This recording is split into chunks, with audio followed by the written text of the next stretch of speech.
भ्रष्टाचार में लिप्त पाया जाएगा तो वह अनुशासनहीनता के दायरे में आएगा, उसके विरुद्ध सख्त कार्रवाई होगी।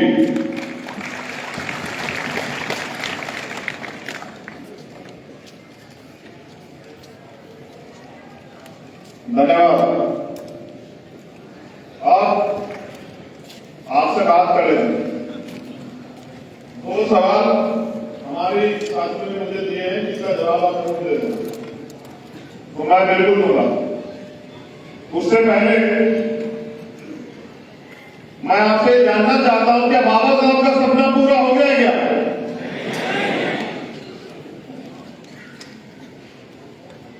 तो बाबा साहब का सपना पूरा करने के लिए आप लोग क्या कर रहे हैं?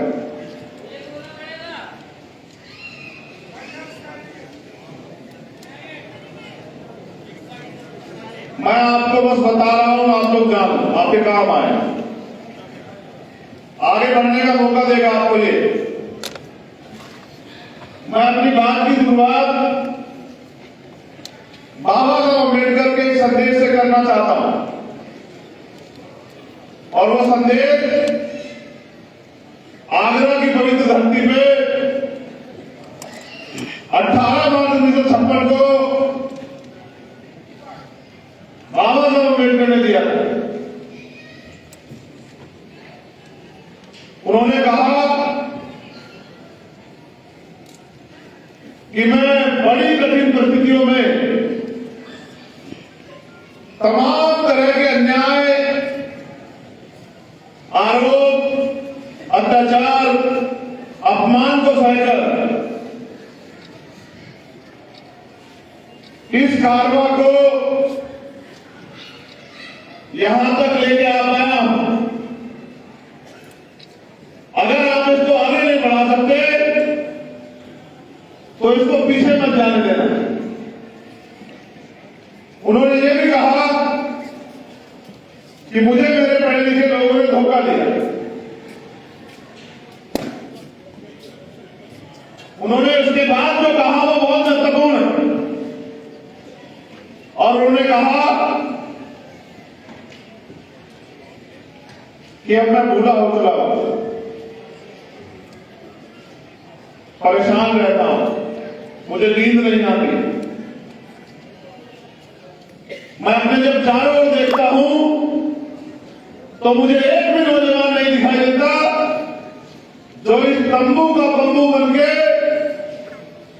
इस आंदोलन को आगे ले जा सके। ये बात बाबा साहब अम्बेडकर 56 में कह रहे हैं। कब कह रहे हैं? 56 में। और किनके बीच में कह रहे हैं? ये बात बाबा साहब अपने अनुयायियों को भी कह रहे हैं जो उनके साथ काम कर रहे हैं। ये सिर्फ समाज को नहीं कह रहे हैं, ये बात बाबा साहब अम्बेडकर अपने अनुयायियों, अपने सहयोगियों को भी कह रहे हैं। वो उनको भी आईना दिखा रहे हैं कि आज मुझे मेरे चारों ओर कोई एक भी नौजवान ऐसा दिखाई नहीं देता जो इस आंदोलन रूपी तंबू का बंबू बनके इस आंदोलन को आगे बढ़ा सके। यानी कि जो साथी उस समय काम कर रहे थे बाबा साहब के साथ, बाबा साहब उन पर भी भरोसा नहीं कर पा रहे थे कि इसको आगे बढ़ा दें। वो कहते अगर कोई ऐसा नौजवान खड़ा हो जाए और इस आंदोलन को आगे बढ़ाए तो मैं भी चैन से मर सकूं। वो इस देश के नौजवानों से आह्वान करते हैं कि उठो, जागो। अपने लिए तो पशु पक्षी भी जी रहे हैं, श्रेष्ठ जीवन जीना है तो समाज के लिए जियो। आज भी नारी कोई तो कर रही है। आज अगर पूरे देश में क्या अन्याय होगा तो पुलिस से पहले किसको आम आदमी याद करता है बताओ? भीम आर्मी को। और जिसकी पुलिस से भी उम्मीदें खत्म हो जाए वो किससे उम्मीद करता है? जिसकी सरकार से भी उम्मीद खत्म हो जाए वो किसके संघर्ष से उम्मीद करता है? और ये मेरी ताकत नहीं, ये मंच की ताकत नहीं, ये ताकत है उस कोने में वहां सामने गहरे कार्यकर्ता की जो न दिन देखता, न रात देखता, न सुबह देखता, न शाम देखता,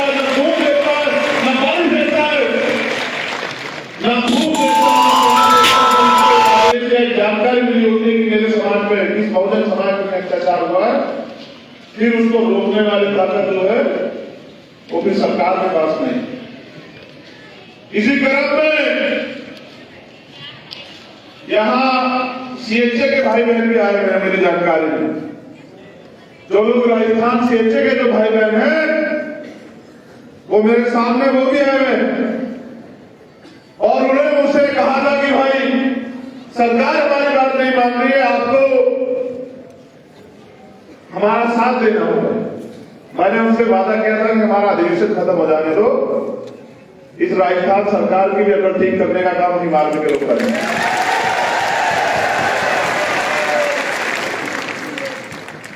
कमजोरों की, शोषितों की कोई सरकार नहीं होती। अगर उनको ताकतवर बनना है तो अलग जन से बहुजन बनना पड़ेगा। जब आंदोलन की शुरुआत की थी तब मेरी सोच ये नहीं थी, तब मेरा लक्ष्य भी ये नहीं था। और मैं अपने अध्यक्ष जी से कह रहा हूं, अध्यक्ष यहां बैठे हैं, ये सपना नहीं था अध्यक्ष जी कि एक दिन ऐसा आएगा कि एक किसान मंच पे हमारा स्वागत होगा या हमें सुनने के लिए लाखों लोग आएंगे, ऐसा नहीं हो सकता। लेकिन ये समय परिस्थिति और आपके साथियों का संघर्ष है। मैं धन्यवाद देता हूं सहारनपुर की धरती को, वहां के एक साथी को पुराने आज जो हमारे बीच में, मैं उनका भी धन्यवाद करता हूं कि उन्होंने भी कहीं ना कहीं इस आंदोलन को मजबूत किया। लेकिन साथियों, अभी हम लोग कर क्या रहे हैं कि अन्याय हो जाता है तो हम लोग जाते हैं न्याय दिलाने के। रेप हो जाता है, हत्या हो जाती है, जैसे रीढ़ के बच्चे हैं, जैसे सीएचए के बच्चे हैं हमारे भाई बहन, जैसे और तमाम तरह के वो हैं। तो हमारी प्रक्रिया क्या होती है कि जब न्याय होता है तो हम उनको न्याय दिलाने जाते हैं। तो एक सवाल जो हमारे साथियों ने मुझे दिया कि भाई ये जरूर बता देना कि हमने पार्टी क्यों बनाई, तो उसका जवाब ये है मेरे शब्दों में।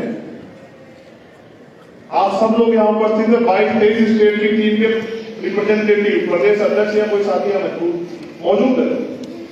तो आप ये बताओ कि जब भीम आर्मी ईमानदारी से लड़ाई लड़ती है और जब भीम आर्मी के साथियों साथ कोई मुसीबत आती है तो कोई पार्टी है ऐसी जो आपके लिए लड़ती हो? जितने लोग यहाँ बैठे हैं, आप बताओ तो भीम आर्मी के कार्यकर्ताओं में झूठा मुकदमा होता है, उनको जेल भेजा जाता है, उनको पीटा जाता है या उनको डिटेन किया जाता है या उनको अरेस्ट करके जो है उनके साथ उनको अपमानित किया जाता है। बताओ कोई एक दल है जो आपकी आवाज उठाता है? क्या बताओ? जब आवाज कोई नहीं उठाता भीम आर्मी के प्रशिक्षण केंद्र में, ये भीम आर्मी पता क्या है? ये नेता बनाने की फैक्ट्री है हमारी। ये हमारी नेता बनाने की फैक्ट्री है, ये हमारी लीडर बनाने की फैक्ट्री है। और जो नेता इससे तैयार होता है उसका कितना सम्मान होता है आपने देखा? उसका सम्मान इतना होता है कि जो लोग कभी किसी नहीं मिलते थे वो भीम आर्मी में तैयार हुए नेता को, जिले स्तर के नेता को बराबर में खड़े होकर फोटो खिंचवाते हैं। ये सम्मान दिया है भीम आर्मी ने। क्या हम नहीं जानते कि भीम आर्मी के लोगों को, भीम आर्मी को कमजोर करने के लिए कितने षड्यंत्र हो रहे हैं?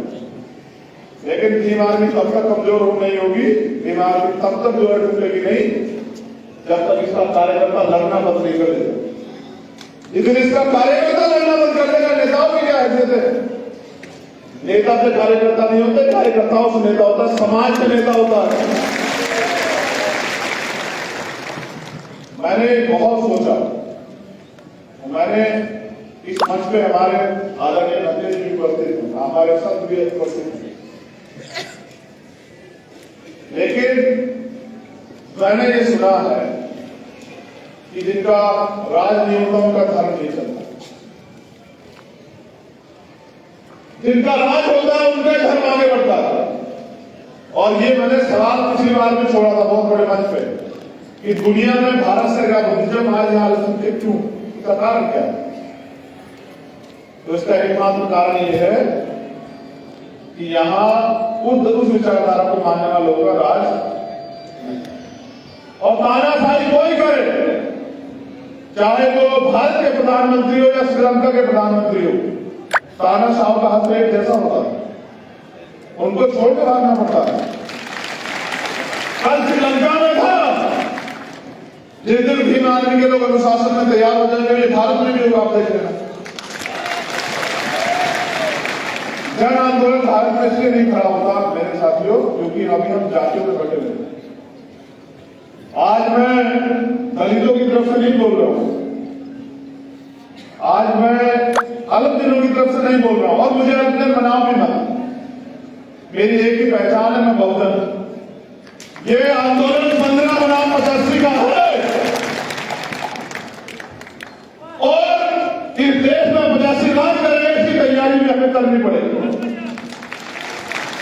क्योंकि हमने उनको 70 साल से मौका दिया।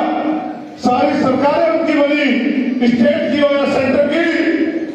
आज भी हमारे लोग आंसू आंसू के लिए मजबूर, रोटी रोटी के लिए मजबूर, कपड़े मकान के लिए मजबूर है, और इन्हीं बात पे हमारी वोट ली जाती है कि आपको ना अनाज दे देंगे, आपको चावल दे देंगे, तेल दे देंगे, दाल दे देंगे, हमें वोट दे दो।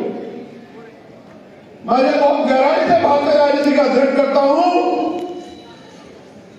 तो मैं देखता हूं कि इस देश में 50 से 55% लोग वोट करते हैं, यानी कि 45% लोग वोट नहीं करते। हमारी तो आबादी 85% है, तो ये 45% लोग अपने मत का प्रयोग क्यों नहीं करते? क्योंकि वो आज तक वोट के प्रति जागरूक हुए ही नहीं। उनको लगता है कि एक दिन छुट्टी का, उस दिन छुट्टी मनाने, बाद में रोते रहते हैं पूरे 5 साल कि साहब हमारे हिस्से में कुछ आया नहीं। जब तक हम लोग जाति के जंजाल से बाहर निकल के बहुजन नहीं बनेंगे, इस देश के एससी, एसटी, ओबीसी माइनॉरिटी को संगठित नहीं करेंगे, तब तक हम लोग इस देश में रोते ही रहेंगे, चिल्लाते रहेंगे, इसके अलावा कोई चारा नहीं। और आपके रोने चिल्लाने से कोई सरकार नहीं बिगड़ती। इसका उदाहरण यहाँ सीएचए के बच्चे बैठे हुए, इसका उदाहरण उत्तर जहां शिक्षक भर्ती के बच्चे बैठे हुए कि वो रोए भी, चिल्लाए भी, पीटे भी, भूखे भी रहे, प्यासे भी रहे, लेकिन सरकार में दया नहीं आई, क्योंकि सरकार का चरित्र एक होता है। ये हमने राजस्थान की सरकार से सीखा। मैं धन्यवाद देता हूं राजस्थान की सरकार का, उन्होंने हमारे हौसले और बुलंद किए, और मैं अपने राजस्थान के प्रभारी और उनके नेताओं को, जो राजस्थान प्रदेश के भीम आर्मी महिला समाज पार्टी, कहना चाहता हूं कि अगर अब भी वो दोबारा से सरकार सत्ता में आई, फिर वो अपमान बरकरार रहेगा, जो अपमान उन्होंने जो है इस बार हमें सूद समेत दिया, उसका भी इंतजाम आप लोग कर रहा है। साथियों, जब तक हम लोग कैटराई नहीं थे, तब तक हम लोग कराओ भीड़ होती है। 2022 में सोचिए कि दोबारा से जीने का मौका मिला, कठिन समय था, मुझे भी बहुत वो लगा, मैंने बहुत मेहनत की थी, आप सब लोग जानते हैं। कोई ऐसा आंदोलन, एक आंदोलन ऐसा नहीं जिसमें मैंने कभी आपको निराश किया, व्यक्तिगत रूप से कह रहा हूं। इस में पूरी भीम आर्मी, मैं इनकी नेतृत्वकर्ता के तौर पर बोल रहा हूं, कोई एक आंदोलन ऐसा है जिसमें भीम आर्मी के लोगों ने पीठ दिखाई? कोई एक ऐसा मामला है जहां भीम आर्मी के लोगों ने जेल या मुकदमे के डर से घर की तरफ रास्ता किया हो? मुझे तो आज भी वो याद है, जब 5 मई का हादसा हुआ, फिर 9 मई का जो पूरी घटनाक्रम हुई, फिर उसके बाद 16 महीने एक एक दिन ये सोच के काटा जेल में, मैंने, मेरे भाइयों ने, भाई विनय दत्त सिंह जी, कमल भाई, मंजीत भाई और सारे साथी, ये सोच के काटा कि अगर मौका मिलेगा तो ये अन्याय किसी और के साथ ना हो, इसकी तैयारी हम लोग करेंगे। और 2 दिन और आज का दिन हम लोग संघर्ष कर रहे हैं। इस संघर्ष के बलबूते आज हम लोग यहां खड़े हैं। कल आप भी मेरी जगह आ सकते हैं। भीम आर्मी में कोई पैसे वाला आगे नहीं बढ़ रहा है। जितने लोग बैठे आप बता दो, क्या कोई पैसे वाला आगे बढ़ा भीम आर्मी में? आज जो राष्ट्रीय स्तर के पदाधिकारी है वो कहीं ना कहीं भीम आर्मी के जिले, मंडल, प्रदेश स्तर के पदाधिकारी थे, वही लोग आगे बढ़े। अब हमने इसका संविधान बना दिया। कल हम सभी प्रदेश अध्यक्षों को संविधान दे देंगे। इसमें कार्यकाल तय होगा कि प्रदेश अध्यक्ष या राष्ट्रीय अध्यक्ष कितने समय के लिए रहेगा, वो पूरा हमने बना लिया। इसमें यही नहीं कि सिर्फ एक ही आदमी राष्ट्रीय अध्यक्ष रहेगा, उसके लिए एक पैमाना है, मेहनत करते रहिए, आगे बढ़ते रहिए। हो सकता है कि उस भीड़ में जो रहता व्यक्ति भी वही देश की संगठन का रास्ता जाए। शर्त एक है कि पैमाना पैसा नहीं, आपका काम और आपका अनुशासन है। अगर आप काम अनुशासन को प्रायोरिटी ना देके किसी दूसरे रास्ते से घुसना चाहते हैं तो ये तब तक तो संभव नहीं जब तक मैं, और अभी मैं कहीं जाने वाला नहीं हूं, याद रखना। अभी तो लड़ाई शुरू हुई, अभी तो इसको अंतिम दौर में लेके जाना है, अभी तो हमें अपने पैरों पे खड़ा होना है, अभी तो शुरू हुआ। मैंने अपने ऊपर भी अनुशासन समिति, समन्वय समिति को रखा है कि अगर कल मैं भी कोई गलती करूं तो मेरे ऊपर भी कार्रवाई हो सके, क्योंकि अक्सर जिनको हम ताकत देते हैं वही लोग तानाशाह हो जाते हैं। इसलिए मैंने सारे डायरेक्शन और सारे दिशा निर्देश और मुझे भी चलाने की जो ताकत है, रणनीति बनाने की जो ताकत है, वो समन्वय समिति और अनुशासन समिति को दी कि कल कोई और डिक्टेटर्स ना पैदा हो जाए, वरना फिर कार्यकर्ता कभी आगे नहीं बढ़ सकता है। हमने पिछली गलतियों से बहुत सीख ली और उस सीख के जरिए आज हमने सीखा है कि हमें कैडर को गांव तक लेके जाना पड़ेगा अगर इस देश में हमें राज्य व्यवस्था कायम करनी, क्योंकि एकमात्र सिद्धांत ये है, हमारे साथियों ने भी मुझे जागरूक कराया, अवगत कराया कि दुनिया में दो तरह की व्यवस्था जो है ना है। कितने तरह की व्यवस्था है? एक राज व्यवस्था और दूसरी समाज व्यवस्था। जिनका समाज व्यवस्था में कब्जा होता है, अधिकार होता है, वर्चस्व होता है, उन्हीं का राज व्यवस्था पे अधिकार है। तो हमें अपनी व्यवस्था को मजबूत करना पड़ेगा, और व्यवस्था को मजबूत कौन करेगा? नेता नहीं। अच्छा सोचो, मेरी तरफ भी देखो कि मैं कहां खड़ा हूं। अगर आप उससे कहो भाई मैं भी आपके राजमिस्त्री के रूप में, समझते हैं कौन होता है राजमिस्त्री? हाँ वही। अगर आप ये समझो कि राजमिस्त्री सरिया, बजरी, सीमेंट, पानी, रेत अपने घर से लाए तो कैसे हो जाएगा भाई बताओ? क्या मकान बन सकता है? मकान तब बनेगा जब समाज उसकी व्यवस्था कराएगा। और मुझे कष्ट है, इतना काम करने के बाद हमारे साथी कहना पड़ा था कि डब्बों की तरफ देख लो, ये बड़ा दुखद है। लेकिन कोई बात नहीं, एक बड़ा वर्ग हमसे दूरी बनाए बैठा, मेरा उनको भी संदेश जो समाज का बुद्धिजीवी वर्ग, कि हम लोग काम करने को तैयार है, आप पॉलिसी बनाने की जिम्मेदारी लीजिए।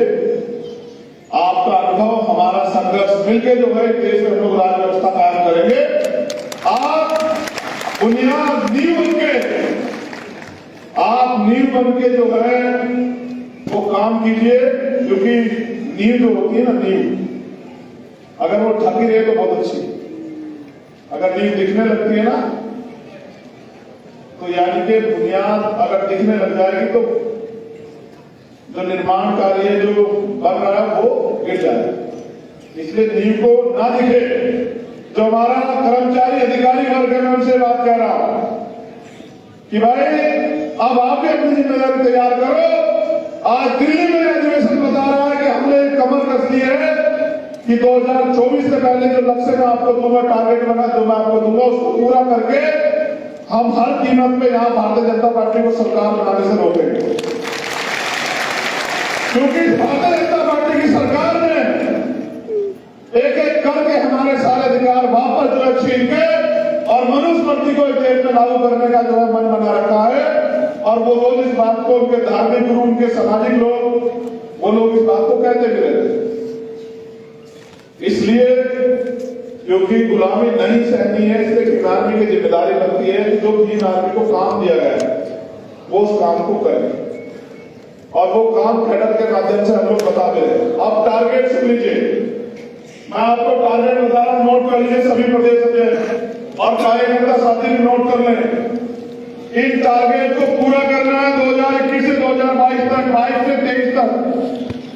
हम 2022 में एक साल के अंदर टारगेट है, बताओ मदद करोगे नहीं करोगे? बताओ। जो जिम्मेदारी मिलेगी उसका पालन करोगे? नोट करो, ये टारगेट हमारा एक साल का जब अगला राष्ट्रीय अधिवेशन होगा तो हम हिम्मत से कह सकते हैं कि हमने क्या किया।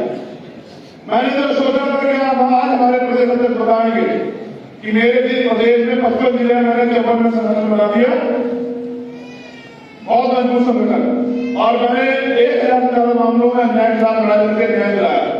लेकिन हमारे प्रदेश अध्यक्ष अभी वही बात करते रहे कि हमने एक मामले में न्याय दिला, 2 मामले बिना संगठन के संघर्ष हो ही सकता है। ये जो प्रदेश अध्यक्ष है वो नोट कर लें, फिर मैं आपको यहाँ आपको बुलाऊंगा कि आप संकल्प लेंगे मेरे साथ कि इसको करके दिखाएं, ठीक है? आजाद समाज पार्टी के लोग भी जो हमारे नेता कर रहे हैं वो भी इस बात को नोट कर लें।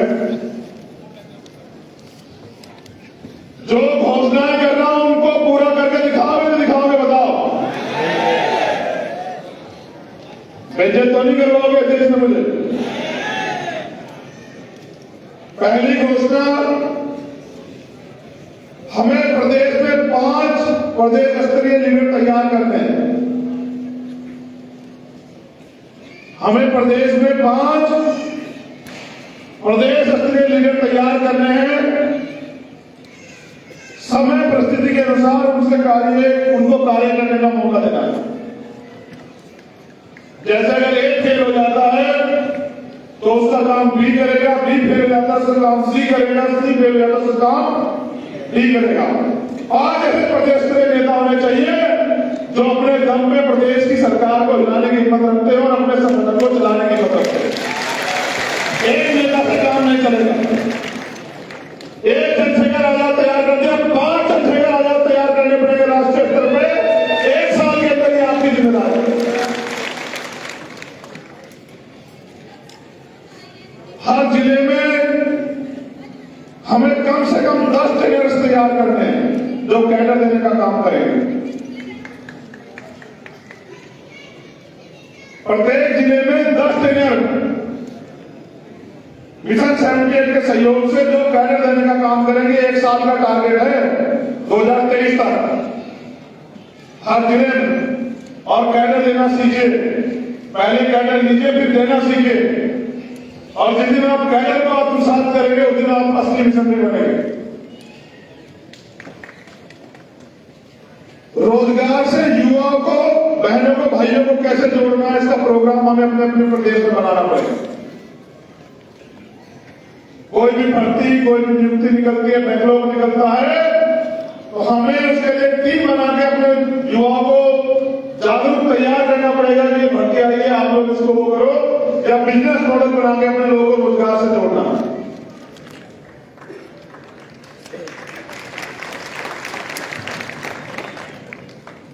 हमें दिल्ली में राष्ट्रीय कार्यालय और प्रदेशों में प्रदेश कार्यालय से 1 साल के अंदर तैयार करने हैं। ये आप सब लोगों की जिम्मेदारी, मेरी नहीं, आप सब लोगों की जिम्मेदारी है। एक राष्ट्रीय स्तर का कार्यालय और हर प्रदेश में प्रदेश कार्यालय जहां से पूरे प्रदेश के लोगों को संदेश जाए। ये सारी चीजें तैयार करने की जिम्मेदारी आप लोगों की है। एक सबसे महत्वपूर्ण आंदोलन जो मैंने उड़ीसा से सीखा, मैं उड़ीसा की टीम को धन्यवाद देता हूं। हमें सभी प्रदेशों में टारगेट बना के जमीन का आंदोलन चलाना है। आप दोनों नोट कर रहे हो, आप लोग फ्री नोट कर रहे हो राष्ट्रीय करने के लिए लोग, आप यही लापरवाही कर रहे।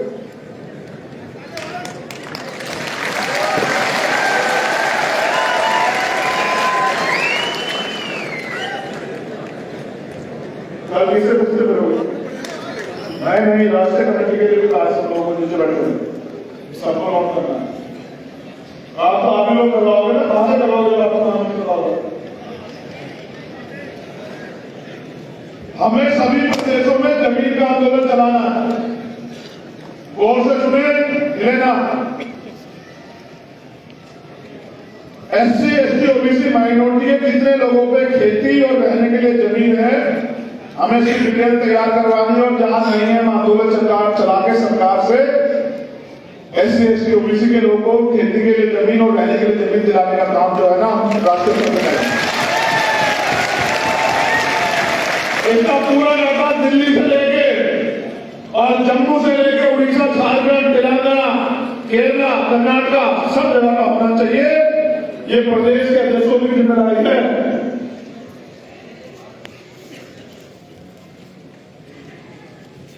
अब एक दिन जिनका धन्यवाद रहेगा, मुझे मौका था कि जब वो मेरा नंबर आया तो उनका धन्यवाद होगा।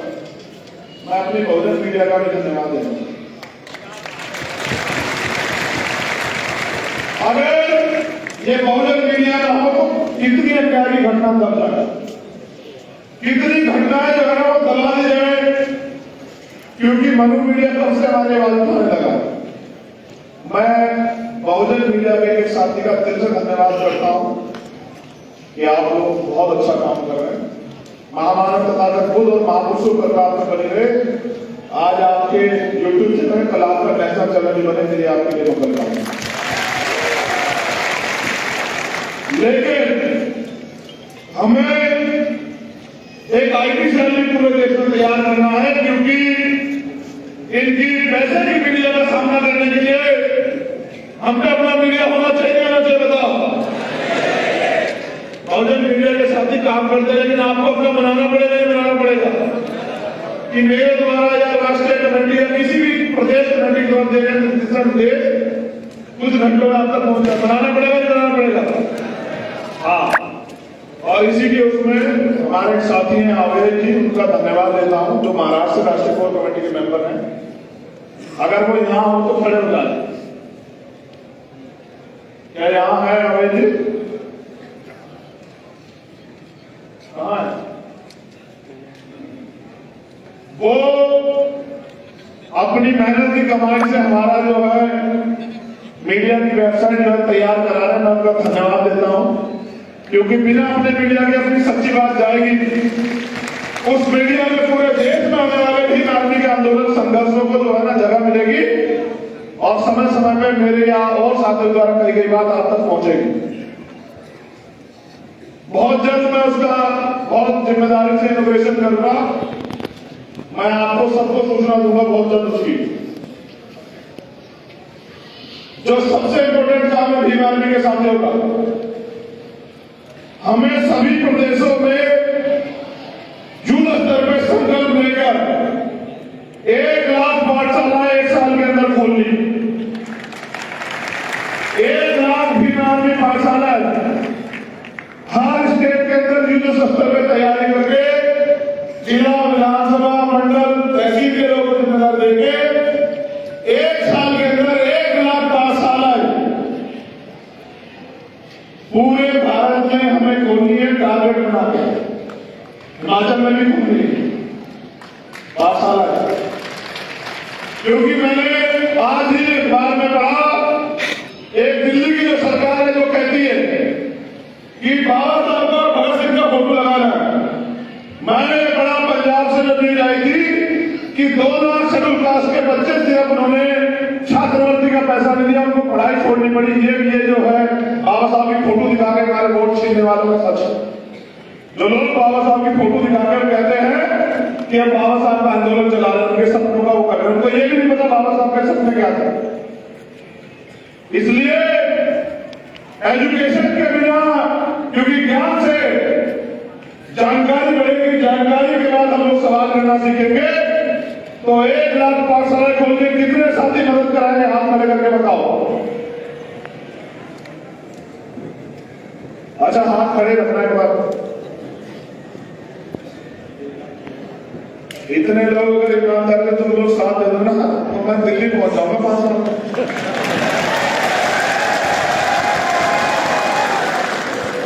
अगर इतने लोग ईमानदारी से तैयार होकर काम करें। आगे सुनो, हमें भीम आर्मी स्टूडेंट फेडरेशन को सभी कॉलेज और यूनिवर्सिटी तक पहुंचाना है अपने अपने प्रदेश में। ये भीम आर्मी आजाद समाज पार्टी के साथियों की जिम्मेदारी है कि भीम आर्मी स्टूडेंट फेडरेशन क्योंकि कॉलेज विश्वविद्यालय में हम लोग घुस नहीं पाते, क्योंकि वो कहते हैं हमारा इंटरनल मामला है। और सबसे ज्यादा शोषण जिसका गवाह दिल्ली में है प्रोफेसर रतनलाल जी, और जिसकी गवाह लखनऊ में है प्रोफेसर रविकांत जी, जो अपमान उन्होंने सहा वो इसलिए सहा क्योंकि वहां भीम आर्मी स्टूडेंट फेडरेशन नहीं। इस भीम आर्मी स्टूडेंट फेडरेशन का योद्धा यूनिवर्सिटी कॉलेज में होगा, किसी की मनवादी की हिम्मत नहीं होगी कि किसी अधिकारी कर्मचारी, किसी अध्यापक और किसी बहुजन समाज के बच्चे का अपमान कर सके या उसको हम अभी भी कई रोजों में लोग होने लगा रहे हैं, हमें इसे बंद करना पड़ेगा। उसका तरीका है कि भीम आर्मी स्टूडेंट फेडरेशन हर कॉलेज और यूनिवर्सिटी तक पहुंचे। ये आप सबकी जिम्मेदारी है। एक महत्वपूर्ण काम मिशन